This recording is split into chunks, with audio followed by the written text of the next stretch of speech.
नमस्कार हम दोस्तों, आगे नए वीडियो के साथ आप लोगों के दोस्तों। गाइस, आज हम चर्चा करेंगे कि आखिर काराकाट इतना चर्चा में क्यों है।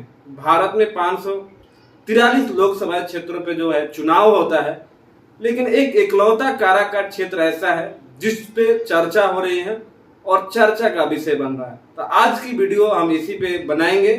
वीडियो को लास्ट तक देखना और चैनल पे पहली बार होंगे तो चैनल को सब्सक्राइब कर देना और बेल आइकन को प्रेस कर देना, जिससे आने वाले नए वीडियो के बारे में आपको पता चल सके। सबसे पहले गाइस, 2009 में बिक्रमगंज लोकसभा क्षेत्र का नाम चेंज करके काराकाट लोकसभा क्षेत्र रख दिया जाता है।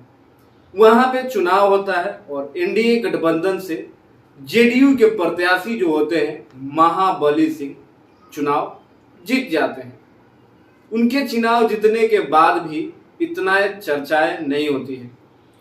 देन दूसरी बार जब लोकसभा चुनाव होता है 2014 में, जब एनडीए गठबंधन के थ्रू रालोसपा के मुखिया कहे जाने वाले उपेंद्र कुशवाहा एनडीए गठबंधन के साथ 2014 में चुनाव लड़ते हैं और चुनाव लड़ने के बाद वहां से जीत हासिल करके वो लोकसभा पहुंचते हैं और मंत्री भी बन जाते हैं।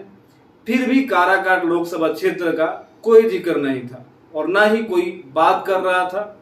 काराकाट में बस क्या चल रहा था, नहीं चल रहा था, लोगों को कुछ पता नहीं था। इवन मैंने 2013 से लेकर 2016 तक मैंने पढ़ाई जो करा था, मैंने अपनी जो ग्रेजुएशन करा था रोहतास डिस्ट्रिक्ट से ही करा था और मेरा जो ग्रेजुएशन कंप्लीट हुआ, मेरे जो 3 एग्जाम थे बिक्रमगंज में ही पढ़े थे। बट मेरे को ये नहीं पता था कि जो बिक्रमगंज है काराकाट लोकसभा क्षेत्र के अंतर्गत आता है।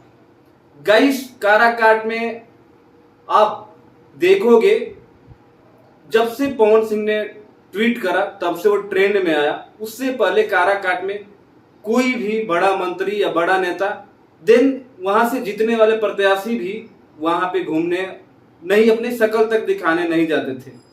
लेकिन आज आप लोग देख रहे होंगे कि हेलीकॉप्टर उतर रही है और भारत के यशस्वी प्रधानमंत्री भी कुछ दिन पहले 25 तारीख को वहां पे उपेंद्र कुशवाहा के लिए वोट मांगने गए थे और वहां पे रक्षा मंत्री राजनाथ सिंह, गृह मंत्री अमित शाह, यानी भारत के जितने भी बड़े दिग्गज नेता हैं काराकाट में पहुंचे थे। लेकिन इससे पहले ऐसा कुछ देखने को आप लोगों को नहीं मिला होगा। और अब बात कर लेते हैं कि आखिर चर्चा में क्यों है। चर्चा में इसलिए है कि पवन सिंह भोजपुरी के एक गायक हैं, एक सिंगर हैं और एक्टर हैं, जिनको प्रसिद्धि मिली पूरे विश्व में लॉलीपॉप गाने से।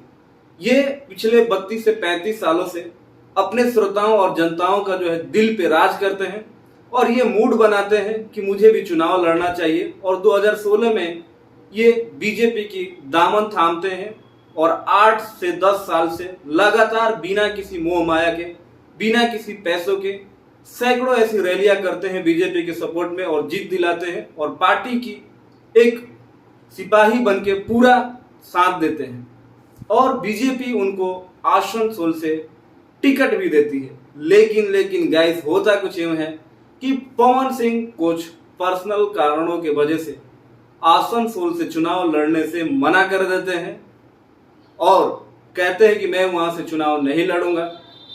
बीजेपी के दफ्तर में वो सैकड़ों बार आते जाते हैं, जेपी नड्डा से वो बातचीत करते हैं।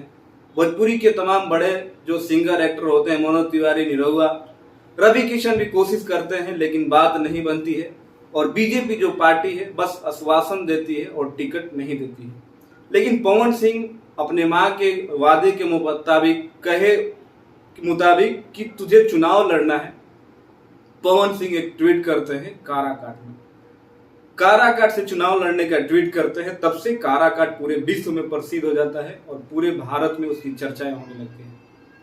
काराकाट में 2 मुद्दाएं अभी जम के वायरल हो रही है पवन सिंह के आने के बाद। उससे पहले कोई भी चर्चाएं नहीं होती। काराकाट क्षेत्र में एक डालमिया नगर नाम का कारखाना आता है, जहां पे सिर्फ 25 से 30 हजार वर्कर आज से 40 साल पहले काम कर रहे थे। सोचिए, जिस कारखाना में आज से 25 से 40 साल पहले 25 से 30 हजार अगर लोग काम कर रहे थे, अगर वो 40 साल से कारखाना चल रहा होता तो मुझे लग रहा है कि वहां पे 25 से 30 हजार नहीं, कम से कम 4 से 5 लाख लोगों का रोजगार हो गया होता और कंपनी कई गुना ज्यादा बढ़ गई होती। लेकिन वहां पे बीजेपी पिछले मेरे को लग रहा है 15-20 सालों से बीजेपी के ही कैंडिडेट, एनडीए के ही कैंडिडेट है। लेकिन पवन सिंह के आने से पहले किसी का नजर डालमिया नगर कारखाना पे नहीं था। और एक सबसे बड़ा मुद्दा है वहां पे, पाली पुल है शायद कोई टूट गया है, उस पर किसी का मुद्दा नहीं गया, ना किसी ने ध्यान दिया पिछले 40 सालों में। और पवन सिंह ने जब इन दोनों चीजों को उजागर किया कि मेरे जितने के बाद इन दोनों चीजों को, डालमिया नगर के जो कारखाना है उसको चालू करवाया जाएगा और पुल का निर्माण करवाया जाएगा, तब से ये सोशल मीडिया पर ट्रेंडिंग का विषय बना हुआ है। और काराकाट क्षेत्र पवन सिंह के वजह से पूरे देश और विदेश में चर्चा का विषय बना है। दोस्तों, आप लोगों को वीडियो कैसी लगी कमेंट करके जरूर बताना, और आप लोगों को पूरा वीडियो देखने के लिए दिल से धन्यवाद। मिलते हैं अगले वीडियो में, तब तक अपने भाई को दो इजाजत। जय हिंद।